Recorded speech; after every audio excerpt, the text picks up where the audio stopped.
certainly have fears that there is a serial killer at loose in Perth. Sarah Spears, Jane Rimmer, Kira Glennon. And every time you saw a young girl walking by, you think, oh God, is she going to be the next victim? WA gripped by fear. All members of Western Australia have got a responsibility because these are our daughters and sisters. Now, one man stands accused. If police are right and Edwards is the Claremont serial killer, he's been hiding in plain sight for 20 years.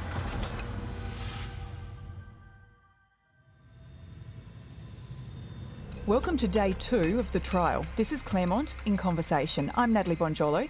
Joining me tonight is 7 News reporter Alison Fan. Hi, Ali. Hi there. And also calling in from the District Court, we've got the West Australian newspaper's Legal Affairs editor, Tim Clarke. Hi, guys. Tim, you're still down at court. Still trying to file for tomorrow's paper, so it's a never-ending story, this one, literally. And another really big day. As Ali just said off air there, you listen to the evidence and pre-trial for 3 years, and you think you've got a good grasp on it, and then wallop out of the blue this afternoon, Paul Yovich, who's the Mr. Edwards is the accused man's lead barrister, stood up and did his opening address, and it only went for 25 minutes, but boy, did it pack a punch. Well, I found a lot of it just gobsmacked by some of the revelations. Like, I didn't know the FBI were involved in all of this. Watching shows like Mindhunter, who are profiling a serial killer, and then the FBI apparently were called in to analyse some of the DNA that was found on Kira Glennon. And while we thought that nothing was happening, the FBI were called in 1999. That's just a couple of years after she was found murdered. And then we also find out that all these other experts were being called in, and we hadn't heard of anything because nothing of this has been reported at the time. Yeah, that's right. We've long sort of thought, nothing's happening. The cold case review is, why are they doing that for? Nothing's changed in all these years, and behind the scenes and away from prying eyes and media reporters' eyes, they would. It looked like they were constantly trying to get new leads and looking at things and trying new avenues of investigation. And the one of the bigger revelations from when Carmel Parbagallo, the prosecutor, was wrapping up her opening today was the fact that they'd sent they did send one piece of hair, but they sent the whole hair mass of one of the girls over to the FBI, who then sort of broke it down into smaller and smaller samples, and those samples at the end yielded a treasure trove of forensic material, which is now, nearly 20 years later, going to be a major part of the prosecution case. And the other thing I found interesting today, Ali, was that police went through hundreds and hundreds of hours of CCTV, not just at the time when the girls went missing, but in the last 18 months. And they didn't just do it once; they went through it twice, and still couldn't find anything. So that's just one little vignette illustration of the lengths that they've gone to during the investigation. And though the investigators, we found out that they had DNA from the Claremont victims that matched previous sex attacks, they just didn't know who the DNA was from. And that all changed 6 years ago when they went back and had a second look. And I guess this was the cold case second lot of investigators. They went back and had a second look at unsolved sex crimes. And that was when they found the fingerprint matched the Hollywood attack. And that's when it started up again. Yeah, it's an incredible ladder of investigative pieces of the jigsaw coming together, which, I certainly find that absolutely fascinating. The jumps and steps that they've gone through over nearly 25 years to get there. So the bit of evidence that Ali's talking about is this kimono that had been left behind in 1988, had sat in a box for nearly 25 years. Cold case investigators got it out of storage and tested it again. They found DNA on that kimono which matched DNA to Kira Glennon and DNA to a rape in Karrakatta. So they knew it was a major piece. It linked that rape, it linked to Claremont, and it linked both those together. They then went back and had a look at other Huntingdale offences and found that these break-ins had been occurring before this kimono had left behind, and during one of those break-ins, there was a fingerprint left behind. So they then ran the fingerprint through the national database, and up popped Bradley Robert Edwards from another offence that he committed in 1990 in Hollywood. Extraordinary, wasn't it? And also, they still didn't have his DNA. So what do? They follow him. They follow him into a movie theatre. And as he throws his Sprite bottle away, they swoop up and pick it from the bin. And they've got his DNA. This sounds like something from a movie. Yeah. Well, when you're listening to this. There's got to be a movie, Nat. I mean, there's got to be a movie in this, honestly.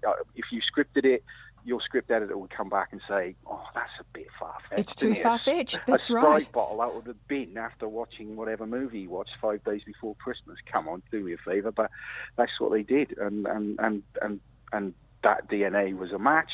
So then they swooped, arrested him, and here we are 3 years later. And it's extraordinary to think that all of this evidence has been there all along. The prosecution will say it's always been there. It's just been this getting to this point of linking it all together. Well, we just haven't heard about it thread by thread as they've been doing it.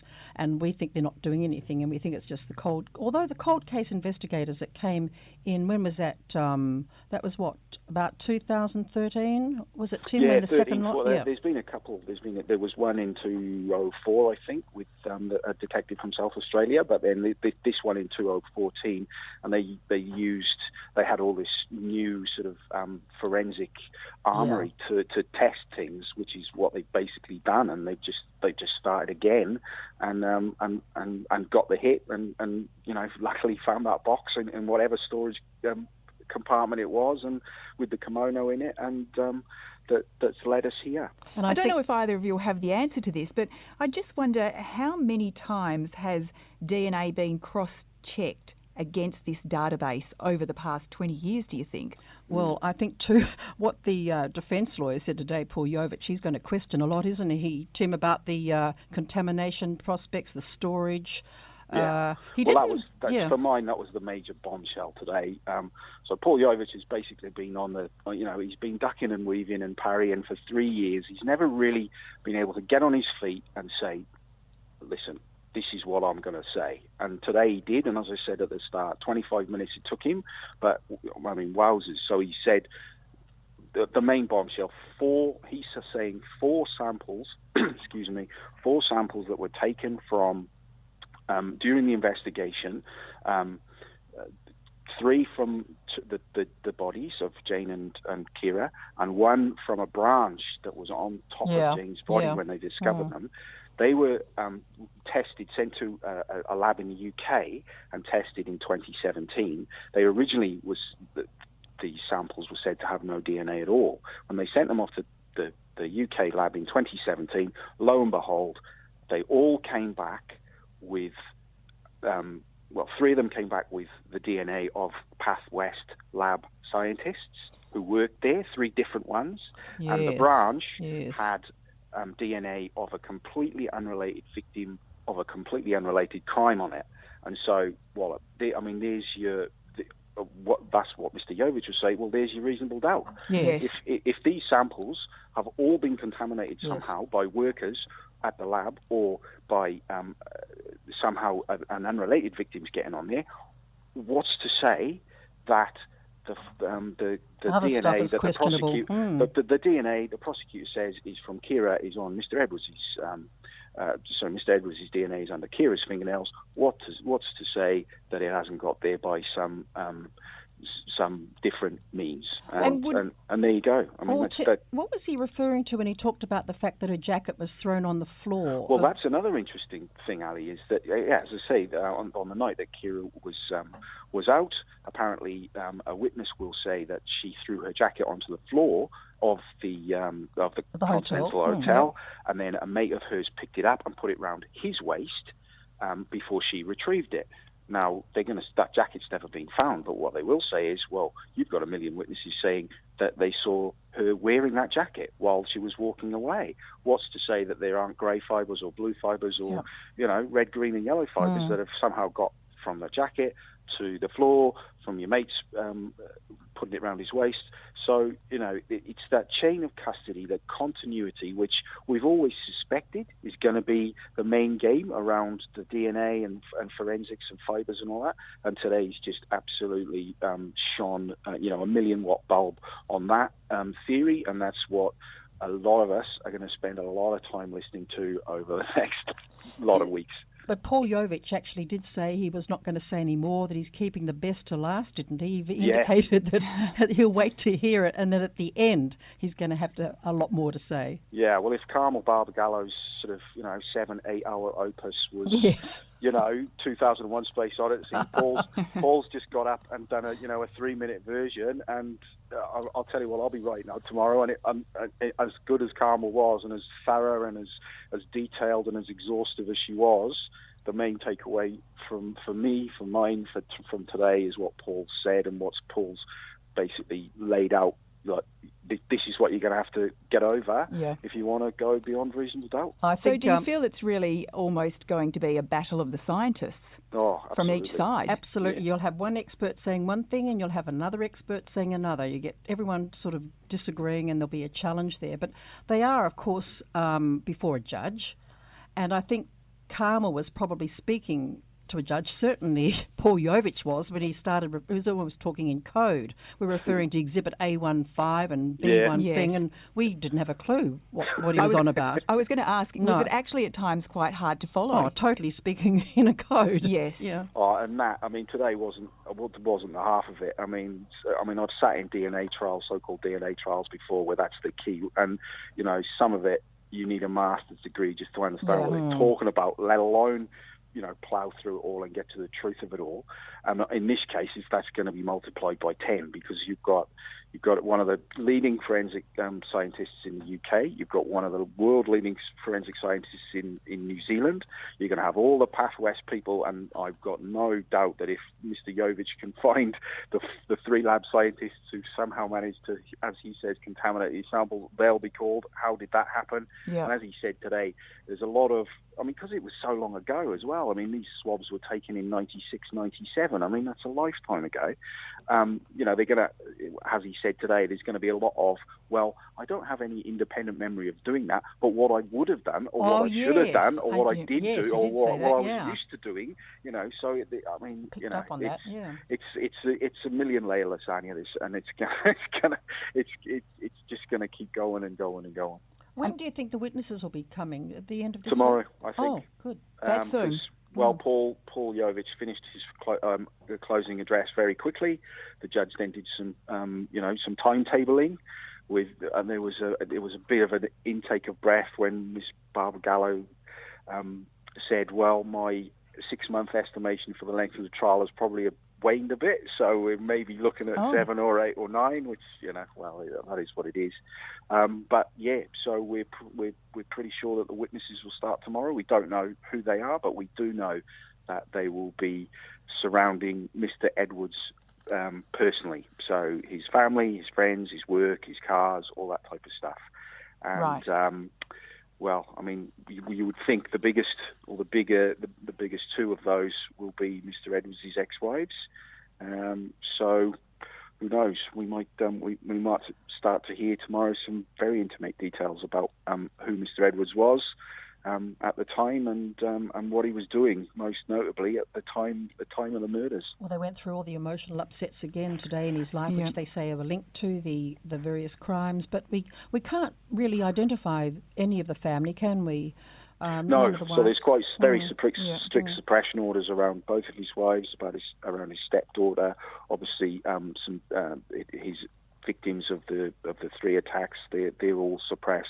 And we did have a bit of drama today. Did you see the police all rushing up to the... What was that about? That was a protected witness, they said, although she's known to police. But the police were all racing up to Court 72. It was a very, very noisy scuffle. She was shrieking. Could you hear it from inside the courtroom? No, we were all out. It was during the lunch break. Oh, I see. And even the bike patrol policeman came racing up in the lift. Well, luckily you have an eyewitness here, guys, because I was sat upstairs outside court just trying to get some work done. Well, it excited the journalists, I can tell you. It went from 0 to 100 in about 15 seconds. Yeah, so it was a lady who was certainly intent on getting into the courtroom. For whatever reason, I don't know and don't really want to speculate. But the security, in-court security Jumped in personnel pretty quickly, didn't they? were very, very firm in saying, look, we don't think you should come in. It got heated, then it got physical. She was taken to the floor. She was protesting very vociferously with language you probably wouldn't hear in a courtroom very often. And then the police were called.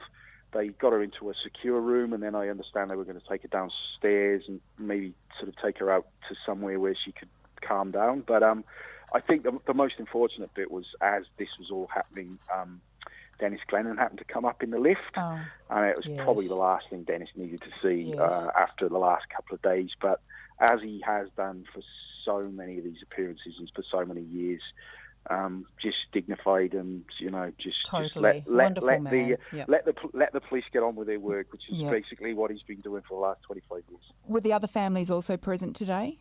They were, yeah. So Jane's brother was in court again. Kira's sister was in court again. Don Spears. And Don was there, and Dennis was there, and so, I mean, as we said yesterday on the podcast, it's a long haul for everyone, but they obviously are really determined to see it through. I think I'm getting that impression now that they want to be there. Yeah. Oh, you would want to be there after you waited all this time for some answers. You wouldn't necessarily want to hear some of the details that have been aired and will be aired, but as you say, you've waited so long. It'd be a terrible double-edged sword for them. They'd want to know those details, and at the same time, it'd just be horrific to hear them. Mm-hmm. Yeah. Very, very gruesome. And what is interesting about this trial is we're watching it in graphic colour, like a slide presentation. Because before, in the days when I was watching courts, you only the judge, the two lawyers, and the jury. Remember, it would be handed. I know. I'm being very careful. We're ageing you now. But you wouldn't see the exhibits. That would just be seen by the jury, and sometimes the judge would say this is too graphic for the jury, and he'd rule it inadmissible. But now they're up on the TV screens, and you're seeing the knife, you're seeing where the bodies were found, and the foliage that was covering the bodies. So this is all on giant coloured screens. Yeah, I know I'm taking the mick out of Ali, but I mean, remember those days, don't you, when they just passed it around? I mean, in general, workday court days, there's more visual presentation. You will see the interviews, you will see special witnesses from video link rooms and all that type of thing. But it's not usual, even in 2019, to have a slideshow presentation with audio and video and all this. And it's got all us sort of media types salivating. Oh my God, can we get this picture? Can we get that picture? Yeah. But also the body shots. You know those they call them where the cuts and they said the throats were cut and this part of her hand, they're all up there.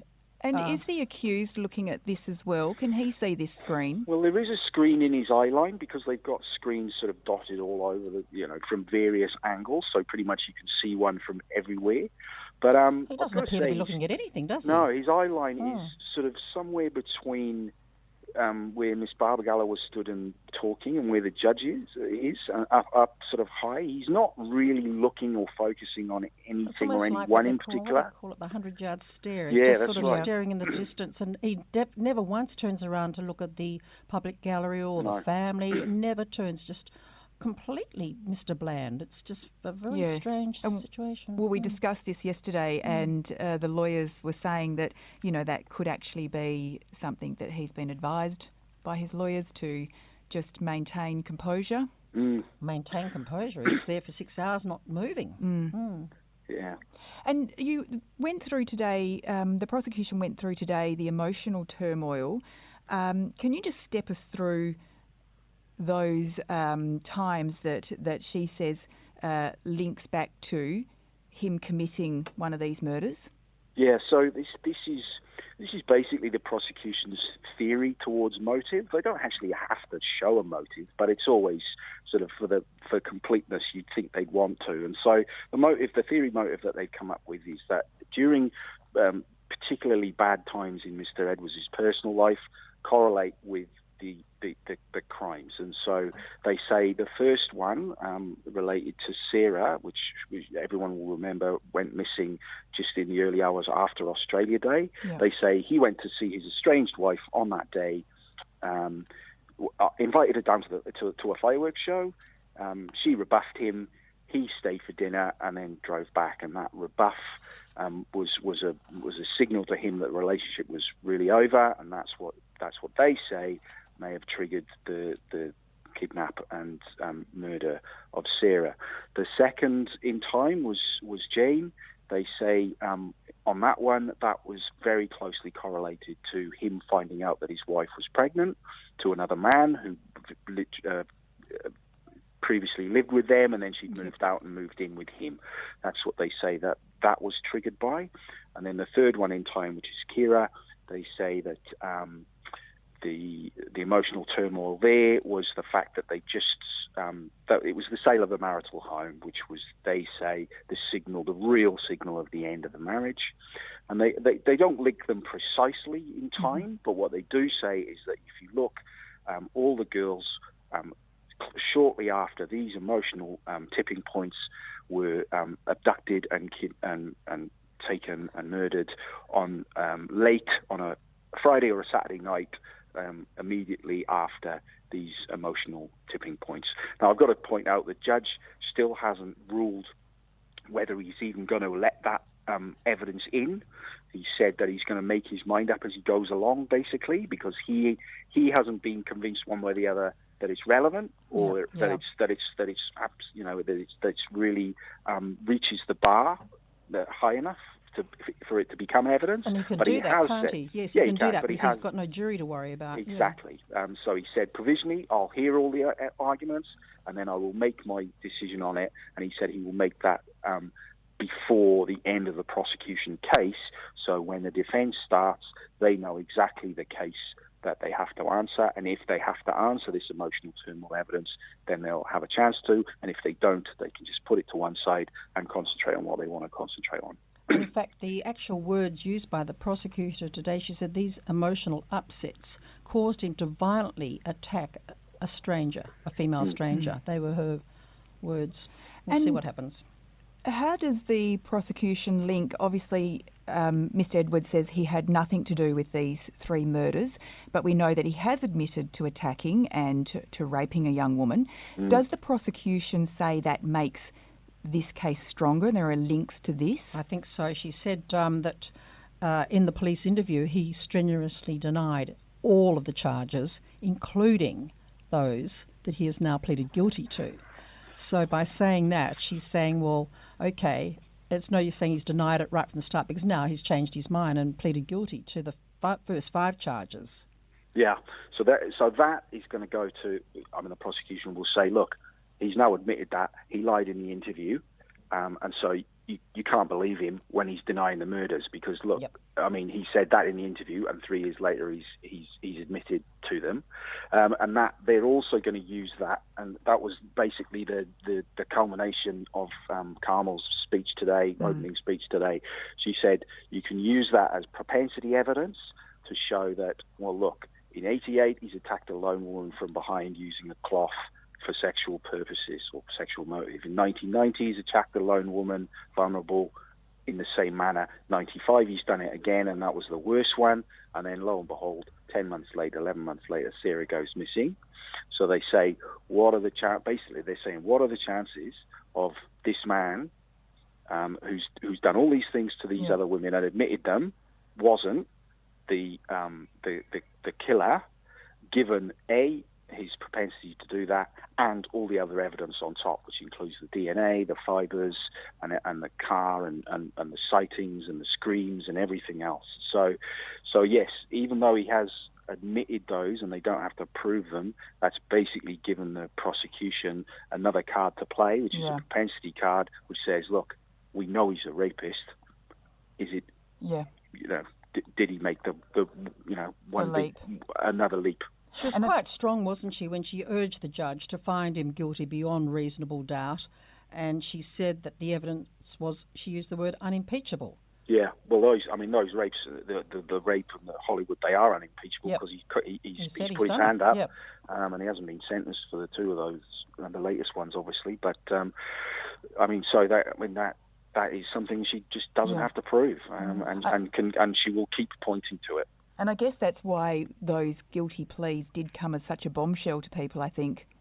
And a surprise as well. I mean, I've got to say, I've spoken to a number of senior lawyers around town, not as senior as Alison's son, but pretty senior.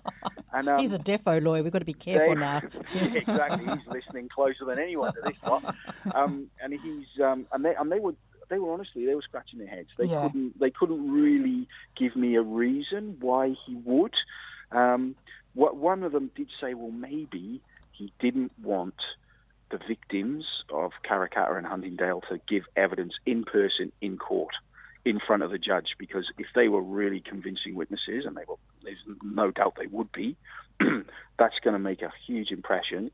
I mean, certainly would on a jury, but it even will on a judge.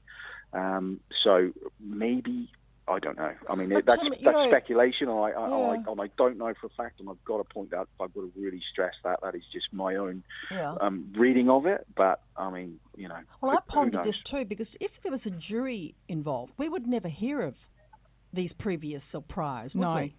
And then what would happen? They do let in propensity evidence for jury trials, but you've got to really fight hard for it before you even get to, get inside the courtroom, really. Thank you both for joining us for today's podcast, and thank you for listening. We hope to have you back for tomorrow, day 3 of Claremont in Conversation. This podcast was hosted by Natalie Bonjolo, produced by Kate Ryan and Alicia Preedy, and recorded in the studios of 7 West Media. Audio files were provided from the archives of the 7 Network and the West Australian. Sign up for daily emails and all the latest on the Claremont trial at thewest.com.au.